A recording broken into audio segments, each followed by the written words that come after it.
본 영상은 유튜브 채널 군사기밀 뉴스TV에서 제작하였으며 도움이 되셨다면 좋아요와 구독하기를 눌러주세요. 시청해주셔서 감사합니다. 알람 설정을 하시면 영상 업로드 시 바로 시청하실 수 있습니다. 개발비만 8조 8,304억 원이 들어가는 단군 이래 최대 무기 개발 사업인 한국형 전투기 KF-X. 내년 상반기 시제기 출고를 목표로 개발사인 한국항공우주산업에서 최종 조립을 하고 있습니다. 이후 2022년 초도 비행 시험을 시작해 2026년 개발을 완료할 계획인데요.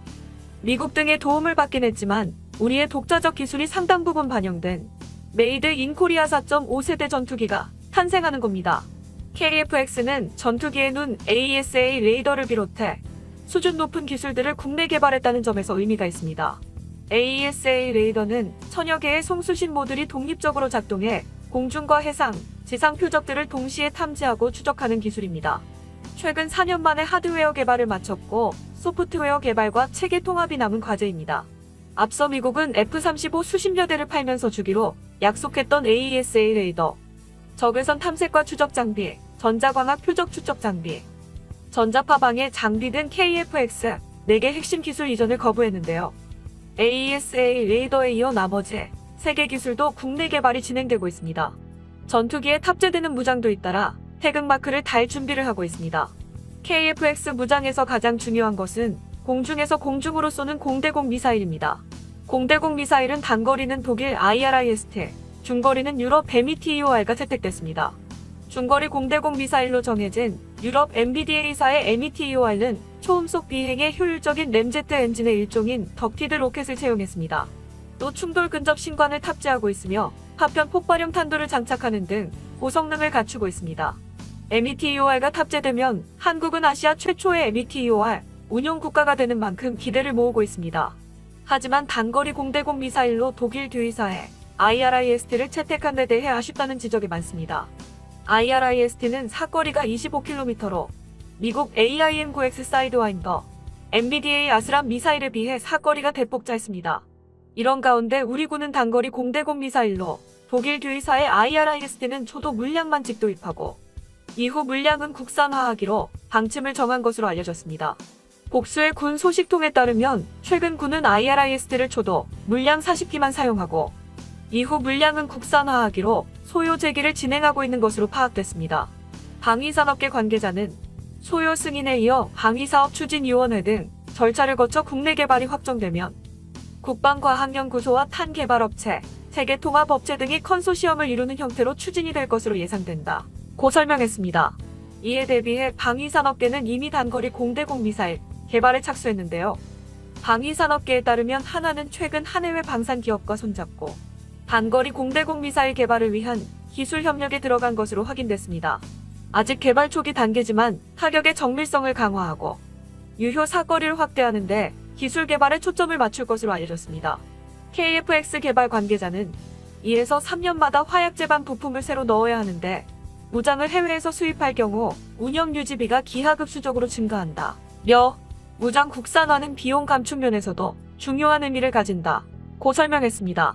우리 힘으로 공대공 미사일을 만든다는 점에서도 기대를 모으는데요. 단거리라고는 하지만 공대공 미사일은 공대지, 지대공 미사일에 비해 한층 고도의 기술을 필요로 합니다. KF-X 개발이 속도를 내는 가운데 단거리 공대공 미사일 개발에 성공하면 세계 시장에서 한국의 위상을 한층 공고히 할 수 있을 거란 관측이 나옵니다.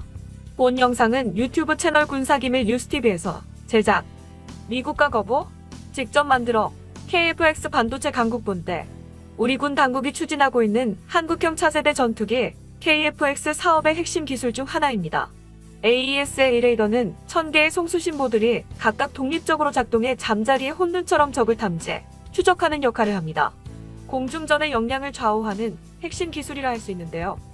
AESA 레이더는 한때 KF-X 사업의 복병이었습니다.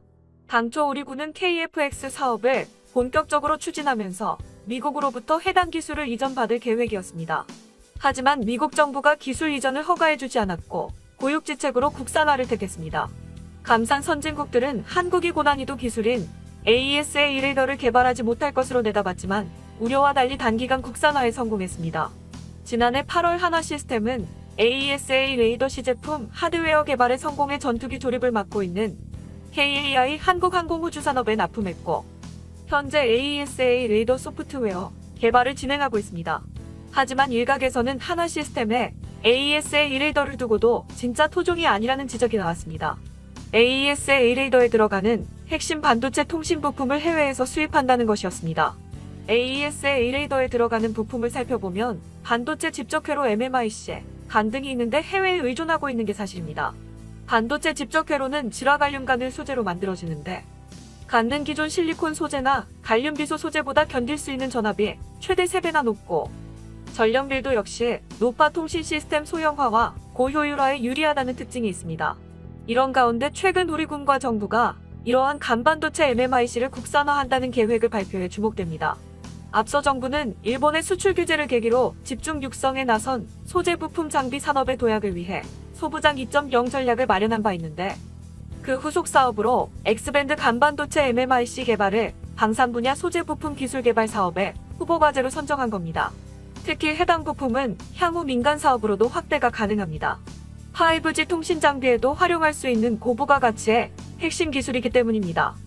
간반도체 MMIC의 시장 규모는 지난 2019년 약 1억 4,500만 불에서 2025년 8억 600만 불 수준으로 성장이 전망되기도 합니다. 기술 개발에 대한 전망은 희망적인데요. 이미 국내에서도 관련 기술 개발에 성공한 사례가 있기 때문입니다. 대표적인 것이 지난해 11월 한국전자통신연구원의 DMC용 함연구단이 국내에서 최초 개발에 성공한 C대역 및 X대역 레이더 송수신용 스위치 집적회로입니다. 기존의 부품에 비해 크기를 80% 줄였고 모듈 무게도 최대 10% 이상 감량이 가능한 것으로 알려졌습니다. 특히 레이더의 스위치 소자, 집적회로 설계 및 제작을 모두 국내 연구진의 기술로 이뤄 그 의미가 크다는 평가입니다. 한국은 후발주자임에도 불구하고 글로벌 메모리 반도체 시장과 파운드리 시장에서 고지를 선점했습니다. 이미 기술 개발에 성공한 미국이나 일본보다는 늦은 시작이지만 발빠르게 국산화에 성공할 거란 분석에 힘이 실립니다. KFX는 엔진과 21개 기술을 해외에서 가져오지만 미국이 승인해주지 않은 4개 핵심 기술을 국산화하는 등 도전 정신과 저력을 보여줬습니다. 여기에 AESA 레이더의 일부 부품까지 국산화를 시도한다는 점에서 KFX 사업의 취지를 잘 살렸다는 평가입니다. 현재 KAI에서 막바지 조립 작업이 한창인 KFX는 상반기 중 첫 시제기를 출고할 예정입니다. 그동안 모형으로 봤던 KFX의 실물을 드디어 볼 수 있게 됐습니다. 본 영상은 유튜브 채널 군사기밀 뉴스TV에서 제작, 미티어 미사일 탑재한 KFX, AIM-120 의존 일본 전투기 압도, 한국의 4.5세 전투기 KF-8에 탑재될 미사일이 유럽의 미티어, 공대공 미사일로 결정되면서 AIM-120에 의존한 일본 전투기보다 성능이 우위가 될 것이라는 미국 군사 전문 매체가 보도했습니다. 미국의 군사 전문 웹진인 밀리터리 왓츠의 것인 은 한국이 개발 중인 제4.5세대 전투기 KF-8가 유럽의 공대공 미사일 미티어를 탑재함으로써 이미 사거리 300에서 400km 공대공 미사일을 보유한 러시아나 중국과의 미사일 살얼이 간격을 좁히고 AIM-120에 의존했던 일본의 F-15J, F-2, F-35A에 대한 우월성을 확보할 것이라고 보도했습니다.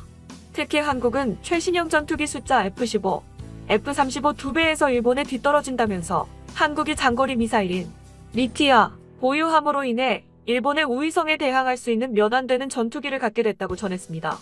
유럽 방위산업체 MBDA사는 지난 11월 22일 한국이 개발 중인 KF-8에 대해 장거리 공대공 미사일 미티어를 통합하기 위한 계약을 체결했다고 발표했죠. 이 계약에는 KF-X로의 통합 작업 지원과 노하우, 이전 각종 시험 장치의 공급이 포함됐습니다.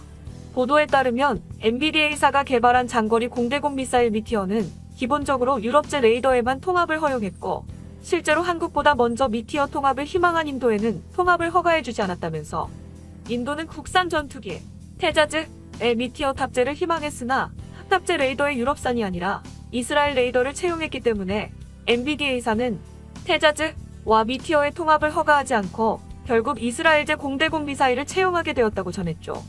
일각에서는 KF-X에 탑재되는 레이더는 한국의 한화 시스템이 개발한 국산 레이더이어서 인도와 마찬가지로 미티어가 통합 허가될 리가 없었지만 한국의 최신형 레이더 개발에 스웨덴의 샤브사가 레이더 소프트웨어 개발에 협력하고 있기 때문에 미티어 통합 허가가 내려진 것이 아닌가 하는 분석이 나옵니다.